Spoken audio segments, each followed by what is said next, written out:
이렇게 쟁점 법안이 어느 국회나 보면은 다 있었던 게 분명하고 또 하루도 사실 조용한 날은 없었는데 그런데 유독 19대 국회에 대해서는 평가가 안 좋게 나오고 있는 상황입니다. 자, 저희가 한국갤럽에서 조사한 그런 자료를 하나 지금 보여드리겠습니다. 19대 국회에서는 100점 만점에 10월 9일 날 한 조사인데 42점이 나왔습니다. 그런데 이 여론조사는 상당히 그래도 높은 점수입니다. 저희가 다른 여론조사를 하나 더 준비했습니다.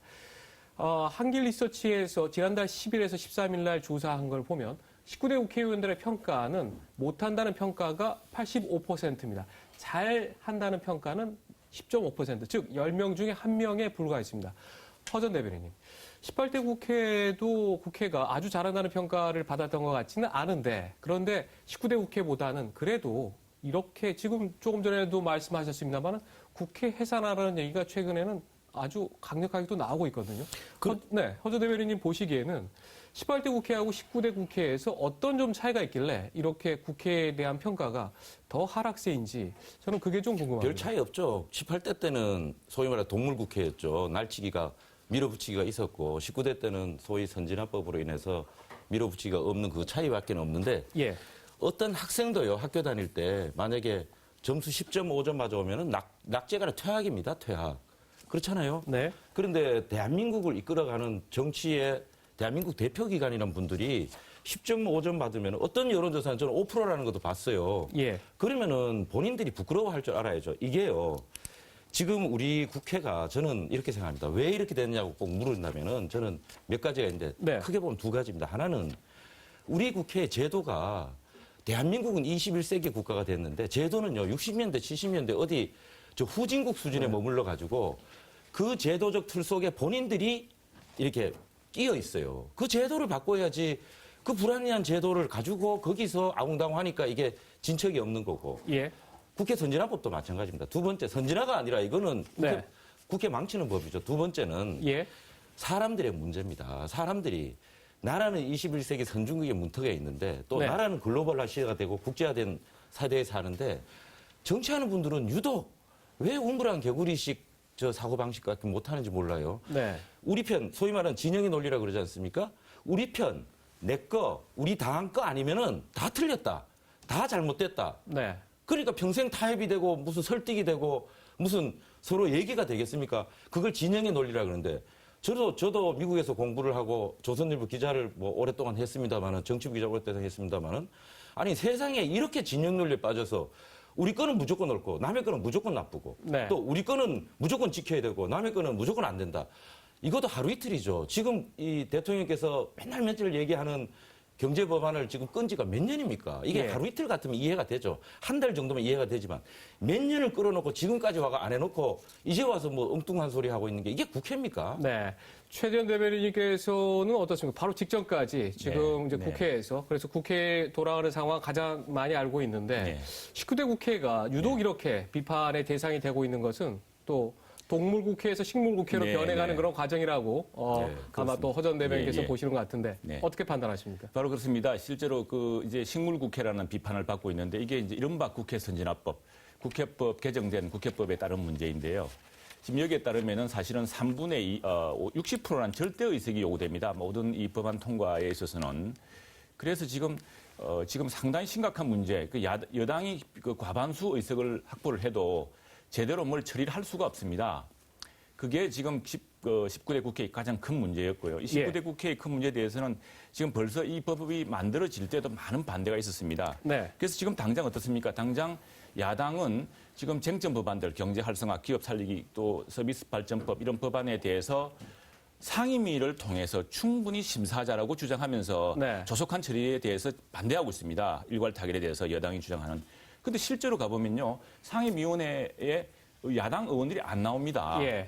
그런데도 여당 단독으로 할 수가 없습니다. 만일 이거 단독으로 하려고 하면은 야당 의원이 오겠죠. 와서 제동을 걸면 못하게 돼 있습니다. 그래서 저는 이 상태가 지금 상당히 19대 국회에 대한 큰 그 역풍으로 불면서 네. 아마 다음 총선에서는 이른바 국회 선진화법 개정 예. 이것이 아마 여당의 공약으로 나올 거라 생각합니다. 예. 바로 180석을 달라. 그래야지만이 이 법을 바꾸고 여당과 정부가 책임 있게 일을 할 수 있는 그런 국회가 됩니다라고 이야기하겠죠. 네, 그럼 두 분의 초대 국회 대변인인 우리 허영범 당협위원장과 그 다음에 최영두 네. 전 대변인의 말을 종합을 해보면 지금 국회가 일을 안 하는 국회가 이렇게 되고 그래서 박근혜 대통령이 직권상정을 해달라고 요청할 수밖에 없는 상황이 왔는데 네. 자, 그럼 어떻습니까? 허 대변인님.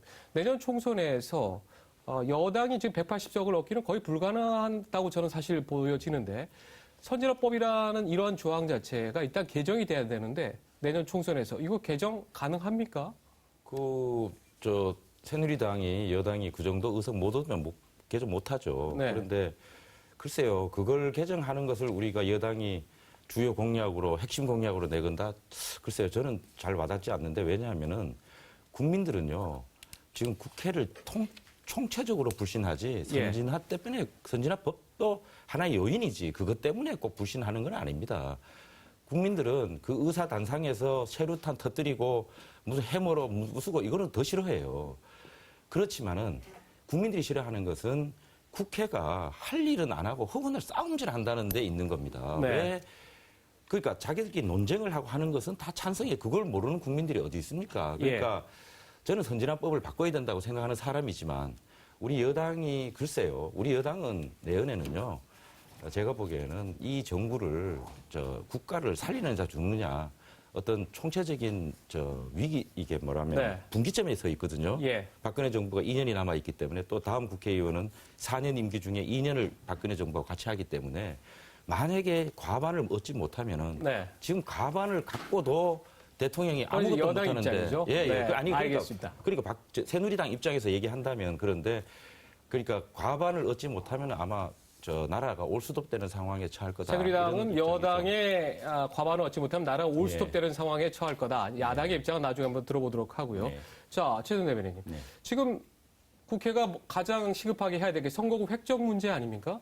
선거구 획정 문제가 만약에 헌재가 이미 위헌 판정을 내려놨기 때문에 12월 31일까지 안 되면 선거구 표가 없어지는 사상 초유의 상황이 발생하는데 지금의 상황은 어떻습니까? 국회의장이 직권상정을 하는 그런 비상 상황이 지금 올 수도 있습니까? 어떻습니까? 지금 12월 31일 날까지 이게 해결이 안 되면은 지금의 선거구가 모두 무효가 됩니다. 그럼 현역 의원도 할 거 없고 지금 출마하겠다는 예비 후보 모든 사람들의 선거 운동이 중지되고 이제 그 선거 국민들도 모든 국민들도 도대체 자기가 어디 선거구에서 선거를 하게 될지를 모르는 상황이 됩니다. 이건 15일부터 예비 후보 선거 운동이 시작됐습니다만 이 예비 후보의 문제가 아닙니다. 사실은 이건 국민들 유권자들의 그 헌법 기본권인 그 선거권의 문제입니다. 지금 사실 일선 지역에 가보면요. 도대체 우리 동네가 선거구가 어떻게 바뀔 것이냐. 이게 난 아주 의구심이 큽니다. 그래서 이게 도대체 우리 선거구가 저렇게 저 동네와 붙으면은 그럼 누가 국회의원 후보로 나올 것이냐. 우리 최주 대변인은 해당 안 되시지 않아요? 지금 심지어 우리 동네까지도 해당이 안 되죠. 심지어 우리 동네조차도 그런 의구심이 있을 정도로 이 사람들이 완전히 깜깜이 선거를 하고 있고 이건 뭐냐면은 이거 선거라는 게 단순히 국민 호기심이 아니지 않습니까? 중요한 국민들을 대변한 선량들을 뽑는 겁니다. 그렇다면은 그 정확하게 그 유권자들이 우리 동네에서 우리 선거구에서 누가 우리를 대변할 것인가를 알아야 됩니다. 그런데 그 선거구를 모르는 심각한 상황이 있습니다. 이건 국민의 기본권을 침해하는 아주 중대한 사태입니다. 그리고 만일 이것이 12월 31일까지 안 되면 선거구 자체가 또 무효가 돼버리죠. 허 전 대변인 판단은 어떻습니까? 이거요. 결론적으로 말하면 국회의원들 밥그릇 싸움입니다. 아니 선거구 획정이 이래 되든 저래 되든 국민의 삶하고 무슨 관계가 있습니까? 이거는 국회의원들, 특히 현역 국회의원들이 자기가 죽느냐 사느냐, 자기 지역이 없어지냐의 싸움이지 국민들은 이렇게 끄든 저렇게 끄든 다 똑같은 국회의원이지 무슨 상관이 있습니까? 국회의원들 빨리 마음 내려놓고 비울 건 비우고 국민을 위해서 일해야지 본인들 세상사에 모든 걸 걸고 그걸 위해서 정치하는 게 아니지 않습니까? 정신 차려야 됩니다. 알겠습니다. 지금까지 허용범 제18대 국회 대변인 그리고 최영두 제19대 국회 대변인을 모시고 국회에 대한 쓴소리 좀 들어봤습니다. 저희가 다음에 또 한번 모시도록 하겠습니다. 자, 오늘 감사합니다. 고맙습니다. 감사합니다. 고맙습니다.